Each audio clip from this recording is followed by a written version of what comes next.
today and live on the west side of campus on the farm workers, and is endorsed by Dolores Huerta, who is leader along with Cesar Chavez of the UFW.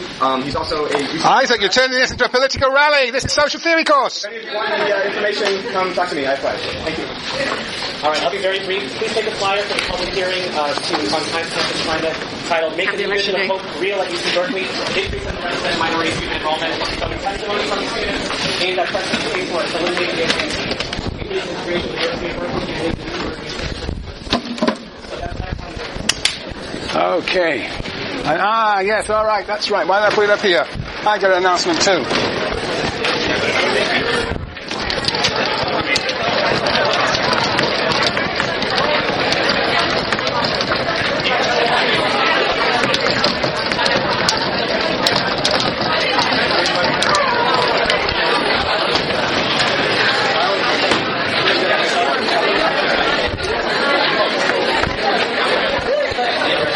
Okay, let's go. Big day today. This is a big day today, right, Neil? Absolutely. Absolutely. And you know, to celebrate, thank you very much, Jason has got a haircut. Stand up, let's have a look at it. Drastic haircut. Trotsky will be proud of you. Very good. Yes, don't want any of your hair to get in the way of your voting. Right, good. All right. Yeah. So, thank you. Good. Well, I'm glad you're all here still. That's very good. Any thoughts on the elections?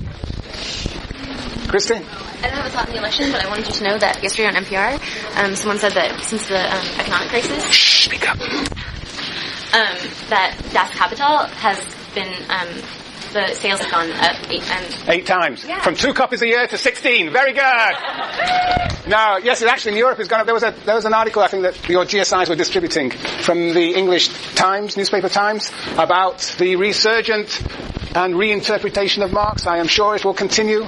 Basically, Marx and Marxism gets more popular the deeper the crisis and the more revolutionary the working class. We got the first, but not the second. Well, in this country, anyway. But anyway, yes, NPR is coming over. There's probably somebody from NPR in this room here, sort of recording what goes on. Yeah, you never know what's going on in this world. Okay, very good, very good. Any other thoughts? Any other questions? Any other thoughts about this day today? You know, the whole world is really watching. I mean, you know, it is just amazing how the attention on this election are outside the United States. I mean, people really think the future of the world is at stake.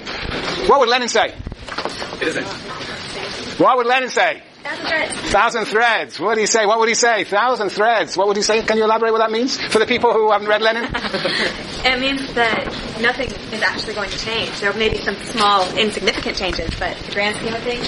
And what's the grand scheme of things, Katie? Capitalism. Capitalism, yes. Yeah, no, things would change, I think, but from Lenin's point of view, the project is a socialist project, and that's, well, it's not clear what the consequences of an election, of who the president is for that. It's an interesting question, exactly how it might affect that one way or the other. Yes, any other thoughts? Any other thoughts about this great day? Yes, Josephine? For me, I find it so remarkable that Uh-huh. getting about 4 or 5 elections more than my classmates. 4 or 5 elections, think of that. But, and I've never seen it like this, and so I think it's just remarkable, especially the young people. Yes, participation rates are going up. How many people is this the first time they're voting? Oh, look at that. Very good. And this is the second time they're voting. Third time. Oh, whoa. Jeepers, third time. Fourth time. Fifth time. Whoa. Fifth time. Sixth time. No, I've never voted, actually. Yes, very good. Okay. Good. All right, I want to talk a little bit about the election in a minute. But first I want to, what we're going to do is we're going to finish Lenin today. It's totally fitting that we should finish Lenin on November the 4th election year. I mean, the world is following me or I'm following the world. I'm not sure. But anyway, on Thursdays, it's totally fitting that we turn to, as we will see as a result of this election, turn to Antonio Gramsci, who's probably the most distinguished, famous, and creative of what we might call the Western Marxists. The Marxists, particularly associated with, found their home in Western Europe and asked the question, why no revolution? Why no revolution? So Gramsci actually will begin to make even much more sense to you than even Lenin.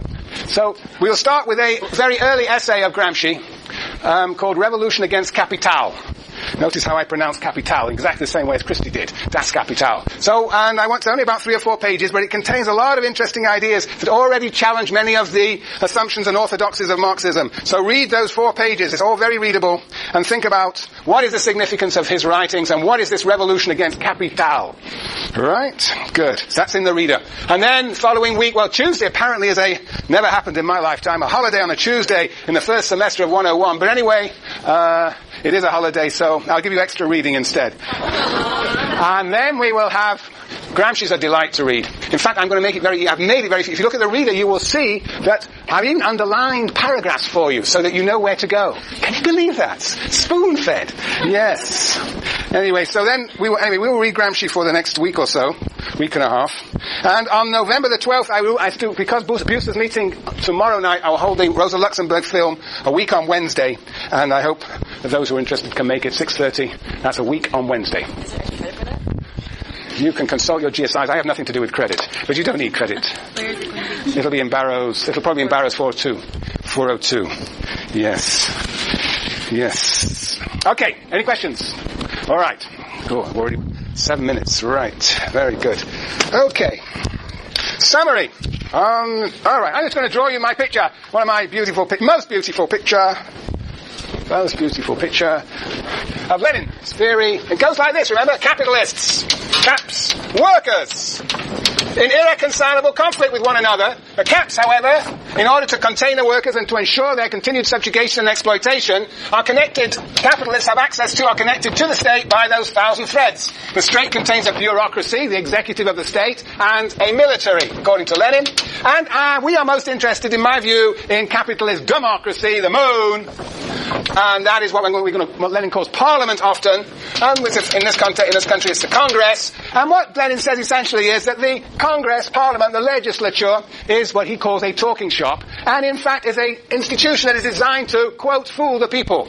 And in that sense, it fools the people by trying to convince the people that the real politics, the real business goes on here, whereas in fact Lenin says it goes on behind the scenes being behind the Congress, it goes on in the relationship between the capitalists on the one side and the bureaucracy and the military on the other. Those 1,000 threads that connect capitalists to bureaucracy and the military. And we know this, actually. It's not so invisible. You just have to look at the newspapers and you know about the circulation of capitalists between the bureaucracy and their businesses, and also the close association between capitalism and the military.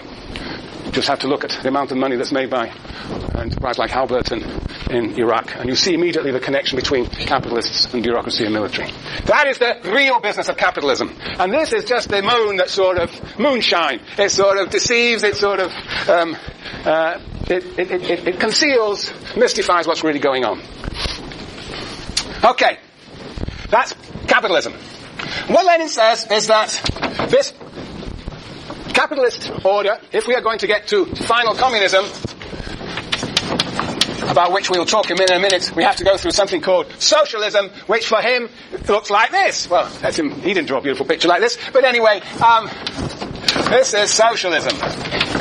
Here are the elected officials who, remember, are subject to instant recall, receive an average work person's wage, and they, in a sense, are the replacement of the bureaucracy. And then we have these Soviets, again, we don't know great detail, but this is the form of radical democracy that is characterized by the DFP, namely that ultimately it is people's power, people in the sense that they are organized into neighborhoods, into communities, into workplace centers of democratic participation. Essentially, you would have from this class a delegate. We would elect a delegate collectively, and we would send the delegate up to the next level, perhaps to the social sciences. And then we would have delegates from all disciplines, and they would be then from all divisions of the university, and then they would sit on the board, and they would, of course, replace who? They would ultimately replace who? Who directs the University of California these days? The regents. And who are the regents? People appointed by the governor. Very good, Neil. And now we're going to displace them. They're going to be a revolution, and we are going to have our own hour. It's an interesting question what hour will mean, but our own delegates. And they could be delegates of students, faculty. It could be delegates based on departments. There are all sorts of ways of dividing things up. But anyway, that's the imagination, that's the imagery that Lenin had, I think, of this direct democracy, of the delegated democracy from below till we get these elected officials. Okay, so instead of a parliament, we have these Soviets, and Soviets are he says, from talking shops to working groups. That is to say, in the delegates, where we, if we constituted a council from amongst us, we would have a discussion like we do in this class about the sorts of policies the university should pursue. Like it should perhaps reduce, in a public university, it should therefore reduce fees to what it was 30 years ago, $250 a semester or whatever. Yeah, or the Norwegian style. Yes. Anyway, so the point is that we would orchestrate and organize discussions about the character of the university, and that actually happened. It actually happened in the free speech movement, and in the period following 1964, there was a sort of radical democracy momentarily for short periods of time at this university, in which students really reorganized what went on here, and we had all our sit-ins. I wasn't here then. They had all their sit-ins and discussions and deliberations, and actually compelled the university to act in accordance with their demands from time to time. It didn't last for long, but nevertheless, there was an imagination of this direct democracy then. Okay, and the military, the question, so the parliament, and then there is the military. Well, Lenin has this idea that the military will get decentralized, and the people will be armed. There will be no coercive apparatus, because the danger is for Lenin is that some group will get hold of that apparatus, but if the people are armed, it doesn't sound like a very attractive idea, I guess. Yeah. That's interesting that in the 19th century in the United States, the people were armed in a way. I mean, there were local militias. I guess it depends how you think about arming the people. Anyway, he doesn't tell us exactly how to arm the people, and how they will be, and how those local militia will be organized. But the idea is to decompose the military, the centralized military apparatus. So that is the DFP. This is capitalism and capitalist democracy, and this is socialism with its DFP. And this is then supposed to, in some sense, we have to examine in a minute, wither away, and we get communism. Okay. Now, I did talk about I just talked about the political character of the DFP. That is the radical democracy of the DFP. The radical democracy. Of course, it's not just got political dimension, it's got an economic dimension. And economically, the whole idea of the DFP is what? Is first and foremost to eliminate exploitation, which means to expel, repress capitalists. That doesn't mean capitalists won't be killed. They might be if they resist. But if they don't resist, they come like everybody else. They become normal people and will, in fact, be liberated from all the horrors of being a capitalist. Yeah, so first is that this economic functions of the DFP is to eliminate exploitation, and in its stead, we will have a planned economy. A planned economy, that is an economy, and we'll talk about that a bit later today, we'll talk about communism, a planned economy in the sense that peoples will be able to articulate their needs will be aggregated into a plan, and then these elected officials, presumably these planners, will decide who is going to produce what. Which factories, which enterprises are going to produce what things. So anyway, the idea is that there is a central planning system that is the essence of the economy. Yeah. But one crucial thing will remain. The whole point about this transition is you can't jump straight from capitalism to communism. So there is one feature of capitalism that will remain. The ownership of the means of production have been collectivized, so there's no private ownership of means of production, there's no capitalists, but there is so-called bourgeois right. That is that people will be rewarded according to what? According to the amount of labor. And the character of labor, I think also, that they contribute to society. So there will be what? Inequality. There will be inequality. So, in a sense, Lenin is saying that because there will be this bourgeois inequality based on reward according to labor, that there will also be, in a sense, a state. There will still be a state under the DFP. Not clear exactly what he means by a state here, and it would appear that the coercive apparatus of the state will in fact be decentralized, but perhaps not all at once. But anyway, the crucial point here is that there will be inequality. There will be inequality of reward according to how much we labor and the character of the labor. The more skilled our labor, I think the argument is that the more people will earn and be able to consume. Yes. Very good. Yeah. Okay. Now remember, we had 3 questions last time. Why does the capitalist state have to be destroyed? The capitalist state has to be destroyed now. Well, we know why. Well, because this capitalist state is connected to 1,000 threads to the capitalist class. The way to move beyond capitalism is to destroy this. Why do we have to have a new state?